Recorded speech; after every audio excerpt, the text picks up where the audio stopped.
금사자가 뭘 얘기하는 거냐면 이거 굉장히 쉬워요.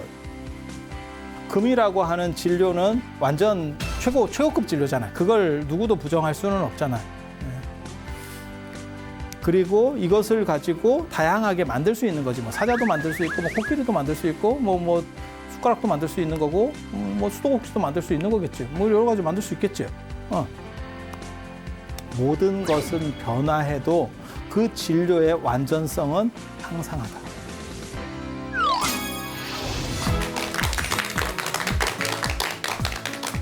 자, 안녕하세요. 동아시아가 불교를 만나서 풍요롭게 되고 그다음에 문화적으로 현달해지는 그러한 시기, 그게 당나라 시기거든요. 그래서 지금 당나라 얘기를 하러 왔습니다. 여러분들은 지금 붓다로드 중에서 어떻게 보면 가장 핵심적인 시기를 들으실 수 있는 거예요. 그리고 그와 관련해서 화엄 사상을 오늘은 정리를 해볼까 싶습니다. 화엄 사상하면 사실은 굉장히 어려운 것 같지만 어떻게 생각해 보면 좀 단순한 걸 수도 있어요. 그래서 그 앞에 있는 문제의식들을 어떻게 이 사람들이 해결하려고 했는지, 그리고 현수법장이라고 하시는 스님이 그거를 효율적으로 그 당시 시대 상황에 맞는, 그러니까 성공하려면 두 가지 요인이 있어야 되거든요. 하나는 당신의 독자적인 측면도 존재해야 되고, 또 하나는 뭐냐면 시대적 요청에 어떻게 반응했느냐. 지금 뭐 테슬라 같이 저렇게 제대로 차를 만드는 것도 아니에요. 지금도 1년에 몇 대 못 만듭니다. 아마 뭐 수십만 대나 만들 거예요. 그렇게 만들어도 대단한 거 아니에요? 그건 이제 우리 생각이고, 뭐 1000만 대씩 만드는 회사도 있으니까, 그렇게 보면 별 볼 일도 없는데도 불구하고, 뭐 GM이라든지 무슨 뭐 도요다라든지 이런 걸 합친 것보다도 테슬라가 지금 시가총액이 많다는 거 아니에요? 그거는 시대의 요청에 부응해서 지금 뭐 유럽 같은 데는 2035년까지 뭐 내연기관차를 안 쓰겠다 뭐 이러니까 딱 상황에 맞는 행동을 하는 거죠. 그러니까 그 사람의 천재성도 존재하고 그 다음에 시대에 맞추는 것도 있고 똑같습니다. 근데 어떻게 보면 저같이 생각하는 사람이 위험할 수도 있어요. 저는 두 가지로 보거든요. 언제나 이런 역사적 추이의 변동이라고 하는 거를 문화 경제적인 거 로 봅니다. 그래서 그 당시에 권력층들이 무엇을 요구했는지와 관련되는 거, 그 다음에 자본이라는 게 어디로 흘러가고 있는지에 대한 것들의 관점 속에서 그것이 적합하게 작용을 하느냐, 이런 것들을 봐요. 이제 가봅시다. 현수법장 스님. 현수법장 스님 제자가 정법사 해원 스님인데, 정법사 해원 스님은 나중에 이제 현수법장 스님을 약간 비판했다고 그래서 이제 삭제되고, 그러니까는 초조 두순 스님이라고 하시는 분이 기본 살짝 이렇게 밑그림 비슷한 뭔가 아이디어를 조금 내요. 그러니까 뭐 정확하게 뭘 제대로 한 건 아니고 그 정도를 하고, 그 다음에 이제 이조 지엄 스님이 기본 골격을 세웁니다. 그리고 현수법장 스님이 그걸 이제 1차적으로 완성을 하는 거고요. 완성을 하는 거고, 그 다음에 이 해원 스님 했는데, 해원 스님은 이제 결국은 이렇게 날아가게 되고, 그 다음에 나오는 게 청량 진관 스님. 청량 진관 스님이 집대성자라고 보시면 됩니다. 그래서 그러면 현수법장 스님보다 저 집대성자인 진관 스님이 더 대단한 거 아닙니까? 아니, 그건 아니고 모든 골격은 여기서 다 나왔고, 여기서 다 나왔고. 그러니까 기본 아이디어는 지엄 스님, 이조인 지엄 스님이 했고, 그 다음에 그것을 발전시켜서 완전히 틀을 갖춘 거는 어떻게 보면 이 법장 스님. 그리고 거기서 이제 불꽃을 태우는 게 청량 진관 스님. 그래서 청량 진관 스님은 좀 뒤에 사람이고, 그때 이제 또 천태종과 관련해서 또 이게 있어요. 천태종의 형제 다면 스님. 그 다음에 그 당시에 가면 또 이제 밀교. 뭐 이렇게 해서 서로 이제 또 각축전이 벌어지는 또 그런 이야기가 있는데, 그건 좀 뒤에 얘기고, 뒤에 얘기고, 지금은 우리는 법장 스님 얘기하니까, 법장 스님 뭐 글을 많이 씁니다. 20종 한 100여 권 정도를 쓰고, 그 중에서 이제 중요한 게 화엄경 오교장이라고 해서, 화엄경이 어떻게 보면 개론서, 화엄경이 이제 책이 두꺼우니까 60권짜리 뭐 이러니까 그걸 이제 요약해가지고 개론서를 만드는 게 화엄 오교장이라는 책이고, 그 다음에 화엄경에 대한 주석서, 중요한 내용들을 써놓은 게 이제 탐연기라고 하는 책이고, 그 다음에 그 당시 이제 머리 좋은 사람들이 다 하나씩 건드린다라고 하는 대승기신론에 대해서도 저게 어떻게 보면 저 세 종류가 법장 스님의 가장 중요한 저술이다. 뭐 이렇게 생각하시면 돼요. 그래서 이제 화엄종이니까 화엄경에 관련된 것들을 어떻게 정리할 것이냐가 하나의 관건이고, 그다음 대승기신론은 뭐 워낙 중요한 책입니다. 전에 우리도 그런 얘기를 좀 했었죠. 그리고 대승기신론에 이제 3대소라고 하는 게 있어요. 주석서가 굉장히 많은데 잘 나가는 사람은 한 번쯤 도전합니다. 모르겠어요. 저도 살다가 나중에 도전을 할지 어쩔지. 제가 그래서 그런 얘기 했잖아요. 예전에 노자 같은 책도 뭐 주석서가 한 2,000종류 되는데 그 중에서 넘버원이 왕필의 노자다. 뭐 이런 얘기도 했었고, 그 다음에 주역도 수천 종류가 있어요. 주석서. 그러니까 나름 머리 좋은 사람은 다 도전! 이렇게 해서 한 번씩 나오는 책들이 있어요. 그렇게 해서 노자 주석서, 주역 주석서도 굉장히 많지만, 그게 이제, 정의천하고, 그 다음에 왕필하고, 그 다음에 주자하고, 이런 걸 꼽는다더라. 뭐, 이렇게, 왕중왕전이 있는 거죠, 다. 그리고 율곡 같은 사람들도 뭐 도전을 하지만, 별 볼 일 없었습니다, 다. 그러니까 그 정도 레벨로는 잘 안 돼요. 그러니까 우리가 볼 때는, 야, 그런 사람 대단한 사람 아니에요? 그건 네 생각이고. 그건 네 생각. 그러니까 왕중왕전에 가면 또 달라져요. 이게 상황이 달라지는 거예요. 그렇게 해서 대단한 사람들이 도전을 했고, 그걸 이제 3대소라고 그래요. 3명이 대단하다. 그래서 지금 여기 나오는 저 회원 스님은 제가 3명의 회원이 있었다 그랬잖아요. 여산회원, 정토종이고, 그 다음에 FM으로 사셨던 분, 그 다음에 여기는 이제 정법사 회원이라고 하시는 분은 화엄종 스님이고, 그 다음에 그 중간에 정영사 회원, 의기 있었던, 굉장히 그래서 패불했을 때 임금 지옥은 신분을 따지지 않는다 라고 황제에게 대놓고 얘기했었다는 그 정영사 회원, 그 정영사 회원 스님이 쓴 게 대승기신론 주석이 하나 있어요. 그래서 원효가 쓴 대승기신론 소라고 하는 게 있고, 원효가 쓴 거는 대승기신론 소고, 그 다음에 현수법장 스님이 쓴 거는 의기고, 그 다음에 해원 스님이 쓴 거는 의소예요. 그래서 이거를 3대소라고 합니다. 그리고 법장 스님 거는 되게 재밌게도 원효 스님 걸 많이 뺏겼어요.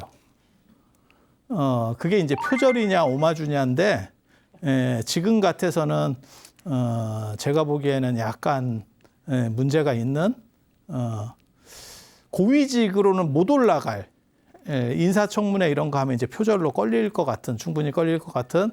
그런데 원효 스님도 사실은 그렇게까지 독창적인 건 아니었었어요. 왜냐하면 천태 스님 거의 영향을 상당히 많이 받아요. 그러니까 천태 스님의 저술에서 나오는 이야기들의 영향을 상당히 많이 받고 있습니다. 그래서 서로 이제 선배들 건 이렇게 보고 뭐 감동 받으면 그거 이제 좀 뺏기고 이렇게 지금하고 비슷한 것 같아. 이렇게 말하면 좀 위험할 수도 있는데. 그래서 뭐 그렇게 가는 거예요. 그래서 천태라고 하는 워낙 대단한, 천태지자대사라고 하는 대단한 분이 있으니까 아무래도 그런 사람들 책을 보다 보면 이제 딸려가게 되는 거고, 그 다음에 원효 스님도 나름 대단하니까 이제 그 앞쪽에 나오면 이게 선행연구 검토라는 게 다 있어야 되거든요. 지금도 마찬가지지만 옛날에도 관심 있으면 센 사람 거는 다 봐야죠. 삐리한 사람 거는 안 봐도 됩니다. 하지만 센 사람 건 어느 정도는 다 봐야죠. 좀 날린다 싶으면. 원효 같은 사람이 굉장히 재밌는 사람이에요. 그게 저는 원효에 대해서 판단이 지금 일반적인 불교학자들하고 약간 다릅니다. 뭐라 할까, 이회수, 여러분들이 쉽게 알아들을 만한 분이 이회수 같은 사람들, 약간 기인 같고, 그 다음에 이게 비승비속이고, 이게 정체가 애매하고, 그런데 또 글이나 이 이빨이 좋아요. 그래서 책을 내면 베스트셀러가 되고. 이해가 됩니까? 그런 과들이 있어. 그러면 그런 사람들이 잘 사느냐? 아니, 잘 사는 건 아니야. 재밌게 살아. 재밌게 살아. 그런데 모범이 되거나 이런 스타일은 또 아니에요. 그러니까 흥미는 있지만, 저런 사람들이 이 세상을 만약에 위정자가 되거나 뭐 이렇게 관리하는 쪽이 되면, 야, 나라 개판되겠다 싶은데 멋있어. 이해가 됩니까? 딱 그런 정도. 그러니까 예술가나 이런 쪽에서 그런 사람들이 보이지, 수행자나 이런 쪽에서는 그게 거의 꽝입니다. 왜냐하면 수행자는 그 사람이 어떻게 무엇을 아느냐가 중요한 것보다도 그 사람이 얼마나 견실한 노력을 했고, 그 다음에 올바른 삶의 자세를 보였느냐, 그러니까는 머리가 좋으냐보다도 행실이 깨끗했느냐가 우선이에요. 그리고 거기에 플러스 알파로 들어가는 거고. 그래서 관점들이 좀 다르죠. 지금도 우리가 그렇게 보잖아요. 뭐 고위공직자라든지 뭐 장관 인선하고 이러면 기본적으로 윤리적인 걸 기본에서 딱 보잖아요. 그러니까 거기서 이제 한번 요즘은 거기서 박 터지면 끝나잖아. 그냥 내려오잖아. 예전 같으면 막 밀어붙이고 하는데 요즘은 이제 창피하니까 이 정도에서는 안 나와야겠다. 그리고 추천을 받아도 안 나오는 사람도 있대잖아. 아예 이제 스스로 아는 거지. 이거 나갔다가 개망신 당하고 퇴로가 없겠다 싶은 사람은 안 나가고 설마 뭐 이 정도 갖고 그렇게까지 걸리겠어? 이랬다가 크게 터지는 사람도 있고 참 그게 보통 일이 아니죠. 그러니까 시대에 따라서 이런 판단 기준들이 좀 달라요. 그래서 어떤 때는 재주를 더 수승하게 볼 때도 있고, 그러니까 재주가 좋은 사람은 좀 개판으로 살아도 괜찮아라고 넘어가는 경우도 있고, 어떤 경우는 이제 시대에 따라서 판단 기준이 달라. 근데 사회가 안정되고 문화가 발전하면 재주가 있는 사람보다 기본적인 윤리 도덕성을 훨씬 더 강조합니다.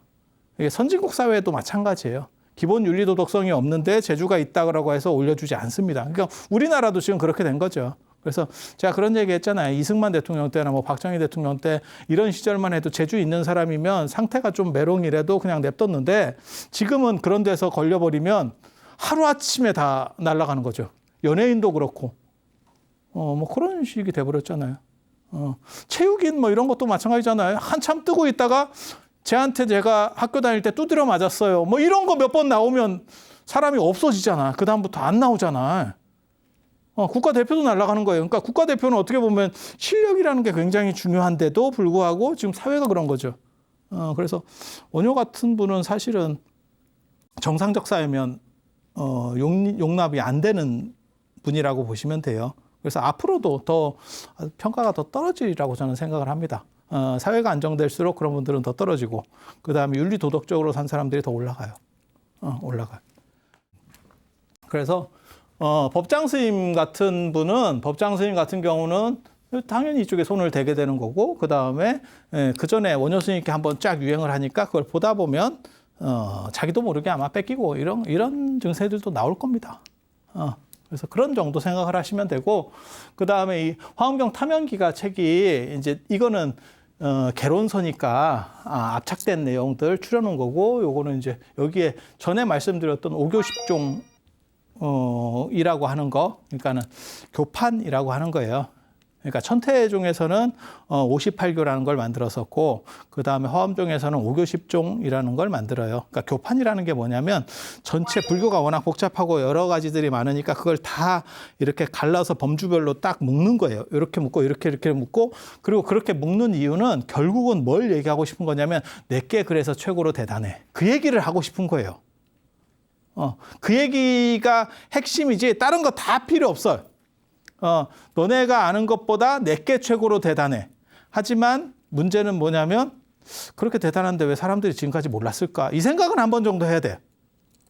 법장 스님의 어떻게 보면 사상에서 제일 중요한 거는 이 두 가지고 교상특관법, 신만성불론이고 그 다음에 화엄경을 보는 두 가지 관점이 있거든요. 이 성기설이라고 하는 이제 지금 설명을 해줄 겁니다. 지금 얘기를 할 겁니다. 그 다음에 법계연기라고 하는 건데 법장 스님은 오히려 이쪽, 이건 현상 중심이고 이거는 본체 중심이에요. 이 본체 중심은 의상 스님 쪽이 좀 더 주력을 한 거고, 그러니까 저 둘 중에 이렇게 딱 끊어가지고 이쪽은 의상, 이쪽은 뭐 예를 들어서 뭐 법장 이렇게 가는 거 아니고 다 섞여 있는데 그 중에서 주류를 뭘로 두느냐라고 하는 거예요. 이 위에 거 잠깐만 말씀드리면 교상특관법이라는 건 뭐냐면 화엄종은 따로 수행이 필요가 없어요. 따로 수행이 없어요. 그냥 화엄경 안에 그다음에 화엄 사상 안에서 이해하게 되는 그러한 논리 구조를 정확하게 이해하면 그게 수행이에요. 그게 수행이에요. 그러니까 요 경전 공부는 따로 하고 그다음에 수행은 따로 하고가 아니고 그 원리 체계를 이해하면 그 자체가 수행인 거예요. 인도 불교식으로 말하면 성문승이죠. 성문이 뭐냐면 부처님의 가르침을 많이 들으면 그 원리를 이해함으로 인해서 예를 들어서 이제 가장 이제 나중에 이제 선종에서는 그렇게 공격하는 거거든요. 말로만 갖고는 안 된다라고 하는데 그렇게 얘기하는 사람들도 있어요. 그러니까 비트겐슈타인 같은 경우는 뭐라고 얘기하는 거냐면 네가 지금 말을 분명하게 하지 못하는 거는 네가 제대로 몰라서 그래. 그러면 언어를 초월해 있고, 야, 초월해 있다는 그 말 자체도 언어야. 뭔 헛소리야. 생각할 수 없는 거, 진리는 생각할 수 없으면 그 생각할 수 없다는 말도 할 수 없는 거지. 이렇게 나올 수도 있어요.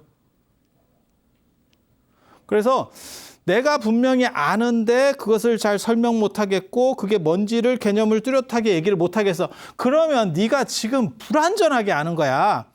불완전하게 안다라는 게 뭐냐면 주변에도 많이 있어요. 그러니까는 어떤 불교를 설명하든지 뭘 설명하든지 간에 설명은 저 사람이 되게 잘해. 하나도 못 알아듣겠어. 왜? 지 전문적인 설명을 해. 예, 옛날에 그 있었잖아요. 밤 로스 같은 분이 그 그림 그릴 때 보면 이렇게 한참 쉽게 착착착 그 TV에 나와서 그런 거 그리잖아요. 그리고 참 쉽죠? 뭐 이러는데 야, 그거 네가 쉽지 우리는 안 쉬워. 이렇게. 근데 이해를 제대로 한 사람은 그 사람 수준에 맞춰서 충분하게 설명할 수 있다는 거예요. 그러니까 봐봐. 똑같이 알고 있어. 똑같이 알고 있는데 한 사람은 높은 방식으로밖에 설명을 못해. 한 사람은 대기설법이 가능해. 그러면 이 사람이 이해를 한 것이 훨씬 더 높다라고 보는 거예요. 왜냐하면 그 사람은 그걸 갖고 노는 상태가 된 거지. 자유자재로. 그렇게 해서 설명을 충분히 못한다면 그것은 알고 있는 게 아니다. 어려운 걸 어렵게 설명하는 건 개도 할 수 있다. 이건 굉장히 재밌는 거예요. 그리고 화엄종이 나중에 이 화엄종이 천태종에 제가 보기에는 영향을 받는 거고, 그 다음에 이 화엄종은 누구한테 영향을 주냐면 나중에 선종에 영향을 줍니다. 이게 화엄종이 점점 복잡하거든요. 이제 좀 들어보면 복잡해요. 근데 사실 이게 왜 복잡한지 나도 잘 모르겠어. 생각해보면 그 당시에는 복잡했을 수 있지만 지금 생각해보면 그렇게 어려운 내용이 아니에요. 그러니까 수학 같은 거 생각을 해봐. 수학 같은 경우 우리가 어떤 새로 배우는 개념이 있어. 뭐 더하기 빼기를 배웠다가 곱하기 나누기를 하는 거야. 그러면 선생님이 계속 그거를 이렇게 반복적으로 학습을 해주면 어느 순간에 곱하기 나누기라는 개념이 머릿속에 딱 들어와. 그게 확실하게 이해되면 그 곱하기 나누기라고 하는 개념이 죽을 때까지 가지고 가는 거예요. 그게 안 무너져요. 이게 교상적 관법이라고 하는 거예요. 그러니까 수행이라고 하는 것은 공부가 어느 정도 투철하게 되면 그것이 곧 수행이야. 그러니까 원리를 제대로 이해하면 다시 미혹하지 않아. 그래서 따로 어떤 수련을 해야 되고 그게 아니야. 그 공부하는 자체가 수행이야. 이해가 됩니까? 그리고 거기에서 이제 기본 룰이 뭐냐면 십만성불론이라고 해서 믿음이 꽉 있으면, 그러니까 믿음이 많으면 그 자체로 성불할 수 있대. 그러니까 두 가지가 있는 거지. 머리가 좋아가지고 이해를 해도 성불할 수 있는 거고, 잘 안 되면 그냥 잘 믿어. 잘 믿어. 사실 극락에 가는 것도 믿음이거든요. 그리고 화엄경 현수품에 보면 현수법장 스님인데 현수품에 그 얘기가 나와요. 되게 재밌어요. 그게 신의도원 공덕무라고 하는 거거든요. 믿음이라고 하는 것은 도의 근원이고 신의도원, 그 다음에 공덕, 모든 공덕의 어머니다. 이렇게 나오는 이야기들이 있어요. 그렇게 해서 그런 것처럼 믿음을 가지면 그래서 뭐가 나오냐면 초발심시 변정각, 이런 게 사실은 믿음이라고 하는 부분이거든요. 그래서 이런 믿음의 문제라고 하는 걸 통해서 하나의 깨달음을, 그냥 그게 곧 성불이에요. 믿음을 가지면 그 자체로 성불. 그리고 그 믿음을 제대로 못 가진 사람은 이제 좀 복잡해지는 거죠. 그리고 왜 이게 가능하냐면 이게 이제 성기설 때문에 가능한 거예요. 사실은 이미 우리는 다 완성돼 있고, 이게 저기 이제 논점이 많이 될 거야. 우리는 다 완성돼 있고 그 자체로 그 완성돼 있다라는 것을 믿기만 하면, 그러니까 믿음이라고 하는 게 불교의 이제 대표적인 게 어떻게 보면 극락신앙이거든요. 아미타불에 대한 믿음. 아미타불의 서원에 편승하기 위해서 그것을 믿는 거예요. 믿는 거예요. 그러면 아미타불이 그걸 뭔가 나를 위해서 대신 처리해 주는 거예요. 그래서 나를 극락으로 데리고 가.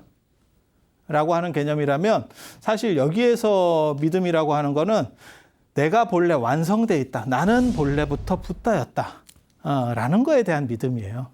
그리고 저거는 돈으로 넘어가는 어떻게 보면 가장 핵심적 분기점입니다.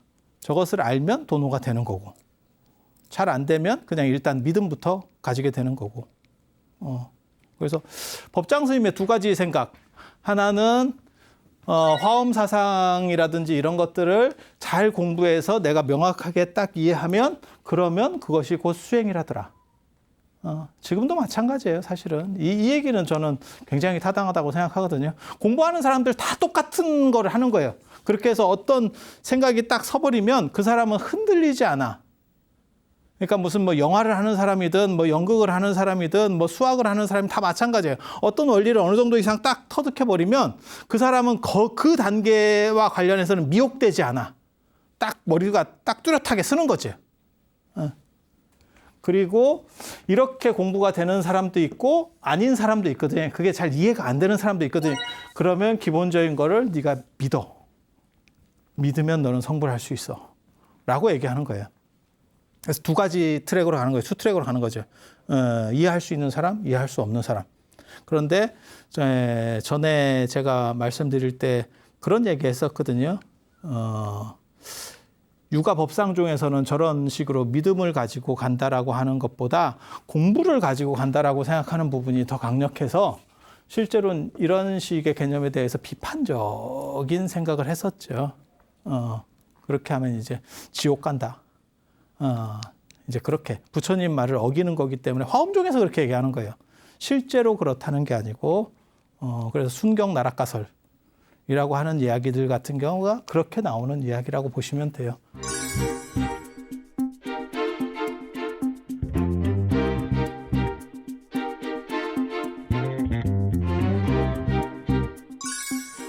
자, 화엄 사상하면 성기설하고 법계연기라고 보시면 돼요. 이게 어떻게 보면 가장 강력한 두 가지라고 보시면 되고, 이 법계연기는 뭐냐면 이 현상에 대한 얘기예요. 그래서 연기니까 연기는 모든 것의 관계성이라고 하는 거고, 법계는 전체라고 생각을 하시면 돼요. 전체. 그게 어떻게 되어 있냐면 중중무진으로 서로 다 얽혀 있다.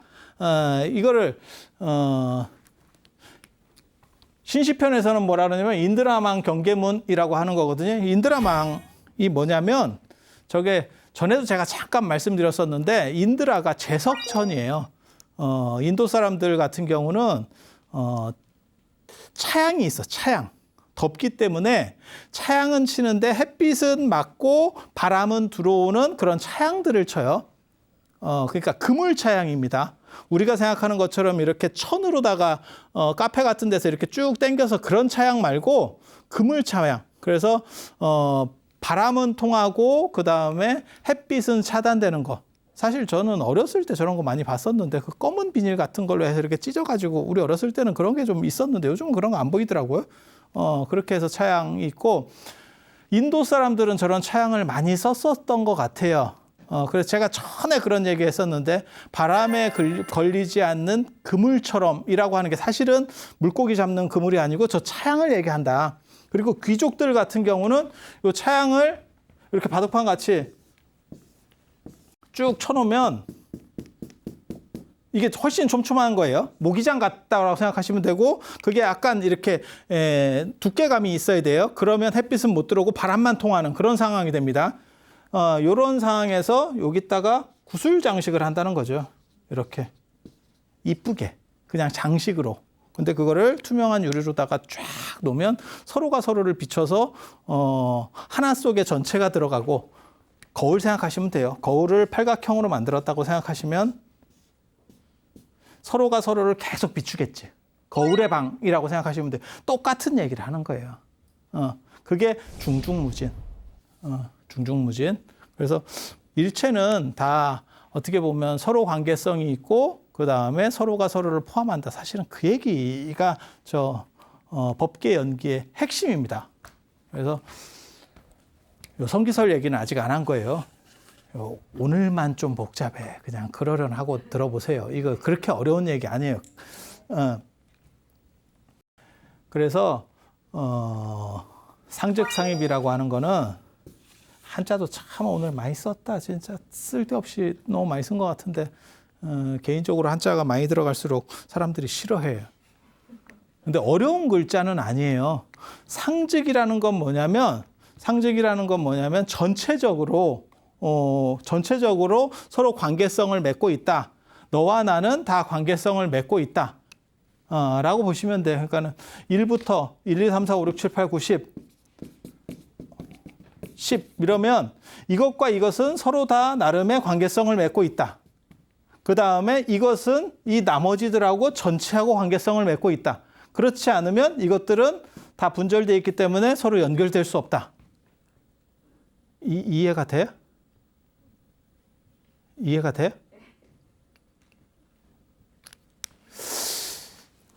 이게 조금 복잡할 수도 있는데 이 다음 단계, 원래는 이 다음 단계에서 얘기를 해야 되는데 그냥 섞어서 얘기해 볼게요. 예를 들어서 제가 전에도 그런 말씀을 드렸어요. 왜 사람은 귀신을 보지 못할까? 무당은 귀신을 보는데 왜 사람은 귀신을 보지 못할까? 그 얘기는 뭐냐면 우리한테는 귀신이 안 깔려 있는 거예요. 내 눈은 귀신을 볼 수 있는 그 프로그램에 안 깔려 있는 거야. 깔려 있으면 우리도 귀신을 보겠지. 근데 우리는 사람을 다 볼 수 있잖아요. 우리가 전 인류가 몇 명인지 저도 몰라요. 근데 한 70억 명이라고 가정하고 보통 그렇게 얘기하니까 그러면 70억 명을 내가 다 본 건 아니잖아. 하지만 내가 가서 만나면 70억 명을 다 볼 수 있지. 그 얘기는 뭐예요? 70억 명이 내 눈에 깔려 있다는 얘기예요. 안 깔려 있는 놈이 있으면 못 보죠. 이해가 됩니까? 어려워요? 내가 우주 끝에까지 내가 태양계 넘어서 가본 적은 없지만 만약에 기술이 발전해서 내가 갈 수 있다면 거기는 갈 수 있죠. 그러면 뭐예요? 그러한 공간에 대한 인식이 이미 나에게 어느 정도는 존재하고 있다. 나한테 없으면 내가 그 공간을 인식할 수 없으니까. 이해가 돼요? 그러니까 나는 지금 우주 전체하고 어떤 상관관계를 이루고 있다라가 상집이에요. 상즉. 그래서 이것들은 다 상관관계를 이루고 있기 때문에 어느 하나가 부족하기만 해도 전체라고 하는 틀 자체는 무너지는 거예요. 그런 얘기 있잖아요. 뭐 얼굴에서 눈이 중요하다, 코가 중요하다, 뭐 어쩌고저쩌고, 뭐 입이 있어야 뭐 밥을 먹지 어쩌고저쩌고 얘기를 하니까 눈썹이 그랬대잖아. 나 없으면 너 좀 이상하다. 그러니까 이상한 것 같아. 그러니까 여러분들도 이렇게 보면 문신하는 분들이 있잖아. 요즘은 문신이 이쁘려고 하는데 어떻게 보면 우리나라 문신에서의 가장 오래된 계열 중에 하나가 눈썹 문신이에요. 그건 저 어렸을 때도 내가 눈썹 문신하는 사람을 봤는데 그래서 되게 재밌는 거 이런 얘기 할 그건지는 모르겠지만 되게 재밌는 게 뭐냐면 문신한 사람은 출가가 안 돼요. 문신한 사람 출가가 안 돼. 그렇게 해서 문신한 사람이 뭐 예를 들어서 뭐 여기다 뭐 뭘 문신을 했어. 그러면 지우고 와. 이렇게 해서 돌려보내거든요. 근데 이제 여자분들 중에서 이 문신이 있어. 이게 좀 애매하다고 판단이. 야, 이거는 그 문신하고는 다른데? 이거 약간 어떻게 보면 의료용이라고도 할 수도 있고. 그러니까 쌍꺼풀 수술도 있고 그게 두 가지가 있잖아요. 하나는 진짜 이쁘려고 하는 미용 쌍꺼풀이 있고 하나는 뭐 속눈썹이 찔러요 뭐 이렇게 해서 의료용이 있고 이 판단에 의해서 의료보험이 적용이 되냐 안 되냐가 되거든. 야 이거 똑같은 문신인데 이 문신은 조금 애매한데 뭐 아니 그런 얘기들이 있어요 진짜 출가할 때 되게 재밌죠. 그래서 나랑 관련된 사실 모든 것들 내가 경험할 수 있거나 경험 가능성이 있는 것들은 사실은 내 안에 존재해야 된다.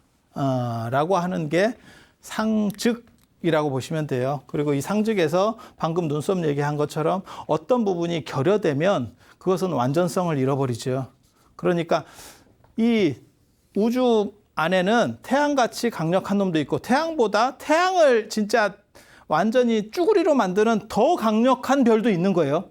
엄청나게 강력한 별도 있고 나같이 이렇게 우리같이 찌리한 놈도 있고 하지만 이것의 전체의 완성을 위해서는 우리는 다 같이 있어야 되는 거죠. 내가 빠지기만 해도 얘네는 장애인이 되는 거야. 나는 눈썹인 거야.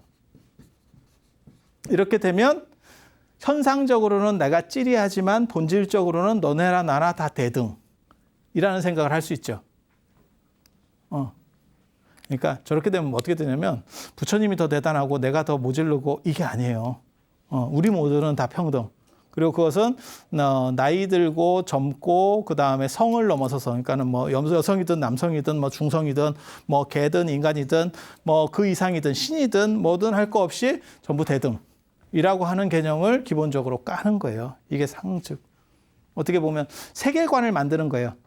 그러니까 불교적으로는 이런 오교 10종이라는 걸 만들어서 전체적인 틀을 딱 정리를 하고 화엄종이 최고야라고 말해주는 거고, 당나라가 딱 들어서니까 그 세계제국이 딱 들어서고 하나의 어떻게 보면 여러 다민족 국가거든요. 당나라는 어느 나라를 생각하시면 되냐면 지금 미국 같은 나라 생각하시면 돼요.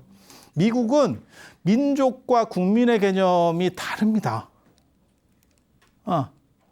아니 우리는 같은 거예요. 민족과 국민은 큰 차이가 없어. 물론 뭐 외국에서 오신 분들도 있고 뭐 이렇게 지금은 섞여 있지만 그래도 주류는 다 한국 사람이잖아요. 근데 미국은 그게 아니에요. 그렇게 해서 미국 사람들이 언뜻 보기에는 굉장히 좀 국가적인 정체성이 흔들릴 것 같은데 우리가 볼 때는 걔네가 오히려 훨씬 우리보다 어떤 면에서 강합니다. 그런 거 모르세요? 물론 잘 살아서 그럴 수도 있는데 그것뿐만이 아니고 미국인으로서의 어떠한 평등이라든지 그런 자유라든지 자존감 이런 것들이 상당히 강해요. 상당히 강해. 그래서 세계제국인 당나라가 들어섰을 때 이런 다양성들을 어떻게 미국과 같은 다양성들을 미국 국가로 묶은 거예요. 그건 굉장한 아이디어입니다. 그걸 못 묶었으면 미국이 개판이 됐을 거라고 저는 생각하거든요. 근데 그거를 인종이 다르고 민족이 다르고 전부 다 피부색이 다르더라도 미국인이라는 하나의 평등선을 만들어버렸다고. 그게 미국이 지금 어떻게 보면 최강국이 될 수 있었던 이유 중에 하나예요. 이유 중에 하나. 그리고 그런 실험은 전 세계 국가에서 거의 한 적이 없어요. 왜? 민족과 국가는 거의 비슷하거든. 그러니까 중동이라든지 아프리카라든지 이런 데서 식민 지배, 서구의 식민 지배를 받을 때 지그들이 뭐 영국과 프랑스가 나눠 먹는 과정에서 국경선이 이상하게 분단된 외에는 대부분 다 그 민족들이 대표하고 그 언어를 쓰는 집단이 하나의 나라를 구성하고 있어. 그래서 그런 식으로 짬뽕 된다라는 개념은 별로 생각을 해본 적이 없어요. 근데 미국은 해보니까 그냥 시작부터 짬뽕이었지. 그리고 그 짬뽕을 어떻게 하나로 통일시켜서 하나의 관점을 제공할 것이냐가 굉장히 중요했던 거예요. 그리고 그와 비슷한 거가 사실은 로마에서도 한번 아마 했었을 거고 당나라도 했었던 거예요. 당나라도 했었던 거예요. 그리고 그거를 성공적으로 하면 이제 민족이라든지 영토와 관계없이 계속해서 큰 힘을 얻을 수 있고, 그거를 잘 성공을 못하면 어떤 일이 벌어지냐면 몽고같이 되죠. 셌는데 어느 순간 쫙 없어져. 굉장히 강력했는데 어느 순간 사라져. 이렇게 되는 거예요. 그래서 당나라 입장에서는 사실 그러한 차등들이 존재하는 다양한 차등, 미국과 같은 그런 차등들을 어떻게 하나로 균질화시킬 수 있을까가 화두 중에 하나였었어요. 근데 요 상직이라는 게 모든 것들은 서로 관계성 속에 존재하고 그것은 다 평등이야 라는 개념이 그것을 커버해 주는 거예요. 1차적으로. 그리고 그 다음에 무슨 말을 하냐면 상입. 서로 다 대등 관계야 라고 하는 거는 사실은 얘 입장에서는 수긍하고 싶지 않겠는데, 얘랑 나랑 대등이야. 그러니까 눈하고 눈썹하고 야 나랑 대등이야 그러면 저도 그렇게 얘기하죠. 예를 들어서 어떤 말사 주지스님이 있어. 근데 말사인데 말사 수준으로만 놓고 보면 봉은사도 말사거든. 그리고 어디 시골에 1년 예산이 한 1, 2천만 원밖에 안 돼. 그런데도 말사야. 어떻게 보면 그건 대등관계예요. 대등관계. 아니 사찰 지위로만 보면 그게 대등이냐? 그건 또 아니거든. 야, 대등이면 좀 바꿔가면서 해야 될 거 아니야. 그건 대등이 아니거든. 아, 갑바위도 말사예요. 그게 뭐 본사예요? 당연히 말사지. 아니, 그렇잖아요. 그냥 생각을 해보면. 근데 그게 대등이냐? 아, 그거는 좀 아닌 것 같은데? 대등이면 바꿔가면서 돼야 되는 거 아니요? 왜 이 눈썹은 눈으로 못 들어가던데? 그러니까 그렇게 생각해보면 차등이 있잖아. 요거를 그래서 한 번 더 꺾어가는 거예요. 이건 뭐냐면 상입이라고 하는 거는 하나 속에 전체가 다 들어있다는 거예요. 나를 제외한 모든 것들은 이 안으로 다 들어온다는 거예요. 전에 제가 그런 얘기 했었잖아요. 무한 얘기할 때 숫자나 안 그러면 이러한 공간 개념으로서 무한을 얘기하고 숫자에서도 무한을 얘기했었죠. 이런 거 얘기할 때 제가 뭔 얘기를 했냐면 이 우주가 만약에 무한이면 그중에 일부분인 티끌이라 그래요. 가장 작은 거라고 생각하시면 돼요. 뭐 원소? 뭐 이런 식으로. 이것을 독립시켰을 때 얘도 무한이므로 전체하고 이 부분은 실제로는 이꼬르 관계다. 그리고 같은 무한은 무한을 포함할 수도 있기 때문에 이 전체를 내가 포함할 수도 있고 나도 전체 속에 포함될 수도 있다. 라는 얘기를 했었는데 저것만 알면 사실은 화엄종은 거의 끝납니다. 화엄종, 천태종이 다 저 얘기를 하고 있는 거예요. 딴 얘기가 별게 없어요. 그렇게 해서 상입이라고 하는 거는 그렇게 서로가 다 들어가 있다.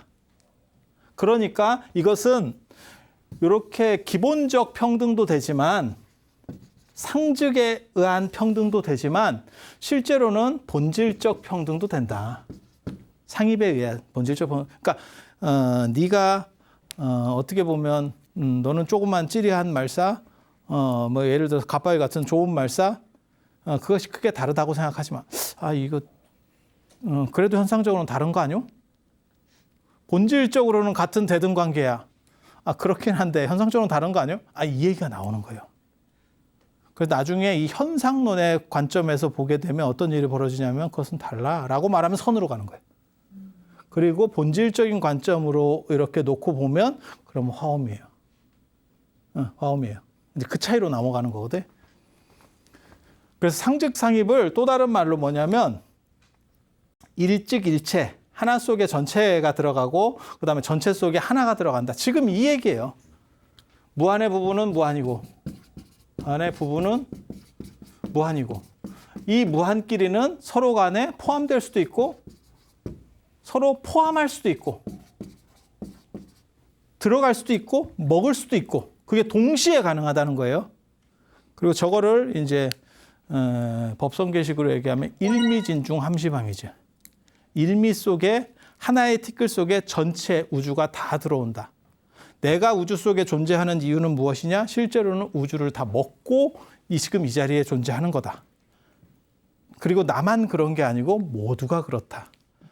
모두는 모두를 포함하고 있다. 그리고 그런 상태에서 개별성으로 존재하는 거다. 그래서 본질이 같다. 이 얘기를 하면 무슨 일이 벌어지냐면 본질은 같다. 이렇게 얘기하면 당나라 입장에서 다민족 국가, 그 다음에 다양한 문화, 다문화, 그 다음에 다언어 이러한 통일 왕조가 들어섰을 때 저희 얘기가 평등이라고 하는 걸로 딱 가려고 그러는 거죠. 우리는 다 평등이야. 실제로 좀 다른 것 같지만 아까 미국 얘기한 건 똑같아요. 흑인이나 백인이나 황인이나 아니면 잘 사는 사람이나 못 사는 사람이나 실제로 미국 사람은 기본 평등을 가지죠. 그 얘기를 하고 싶은 거예요. 그리고 이걸 제시해 줌으로 인해서 화엄 사상은 지배 이데올로기로 채택될 수밖에 없는 그런 구조를 만들게 되고 그래서 또 다른 말로 하면 이걸 일즉다 다재기라고 하는 거고 그리고 이게 이제 어떻게 보면 이거보다 조금 뒤에 나오는 얘기인데 그리고 저거는 유교에서 많이 쓰는 용어예요. 분리부작이라고 하는 건데 저거 다 절묘하다고.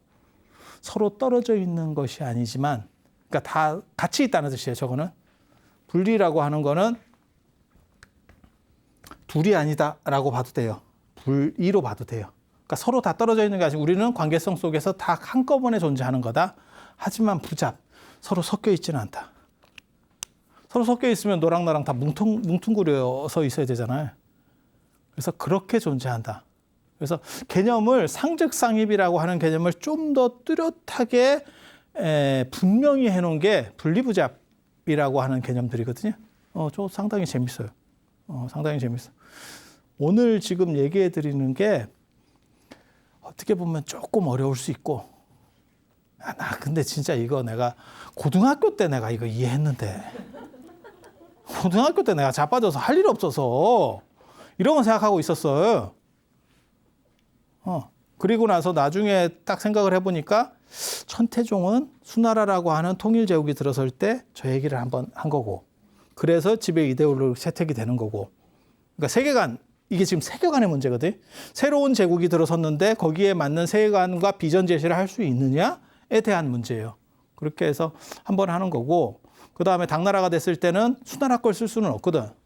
수나라의 천태종을 쓸 수는 없고, 그 다음에 천태종은 또 강남 문화였었고, 그러다 보니까 당나라에서 그걸 이제 천태종 거를 싹 갖다가 조금 이렇게 해서 화엄 쪽으로다가 바꾼, 그게 맞춤한 거죠. 딱 맞춤한 거지. 지금도 마찬가지예요. 어떤 뭐 예를 들어서 문화적인 거라든지, 그 다음에 뭐 드라마도 그렇고 다 마찬가지예요. 그게 힘을 가질 수 있으려면 하나의 독립된 세계관을 확립했느냐? 그러니까 마블 같은 경우가 그게 말도 안 되는 이야기지만 어떤 세계관을 가지고 있잖아요. 게임도 마찬가지예요. 그래서 세계관을 통해서 그걸 전체를 다 유기적으로 설명할 수 있느냐? 라고 하는 게 중요한 거고, 그래서 결국 유가종, 쉽게 말해서 법상종, 현장 스님의 법상종은 인도 거를 가지고 왔다라고 하는 오리지널한 걸 가지고 밀어붙였던 거고, 하지만 그것은 당나라라고 하는 현실 정치에서 먹힐 수 있는 부분이 아니었어요.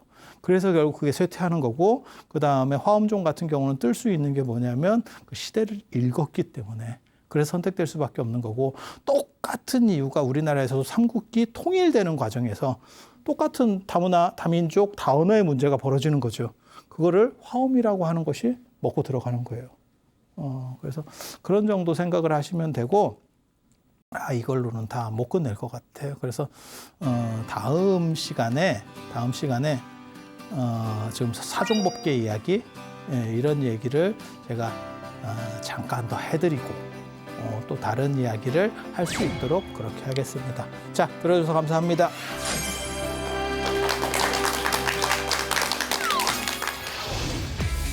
현상과 현상 속에서 전체 법계가 돌아간다라고 하는 것은 현상적 차등은 본질 안에서는 존재하지 않는다는 거예요. 본질에서 현상 차등은 존재할 수 없다. 그리고 무게중심은 언제나 현상에 맞춰져 있다. 이게 지금 이 얘기예요. 그럼 어떻게 되어 있느냐? 네가 다 우리가 다른 것 같지만 실제로는 다 대등관계였던 거야. 그 본질성에서는. 그래서 현상적인 차등이라고 하는 것에 너무 그렇게 대단하게 보지 마. ARS에 동참하신 분들 중 추첨을 통해 황제바이오에서 황제 동충하초 엑기스, 황제 버섯 감로수를 드립니다. 사찰로 들어서면 마음이 포근해집니다. 힘들었던 기억은 내려놓고 나를 찾는 시간을 가져봅니다. 나를 위한 행복 여행 템플스테이로 당신을 초대합니다.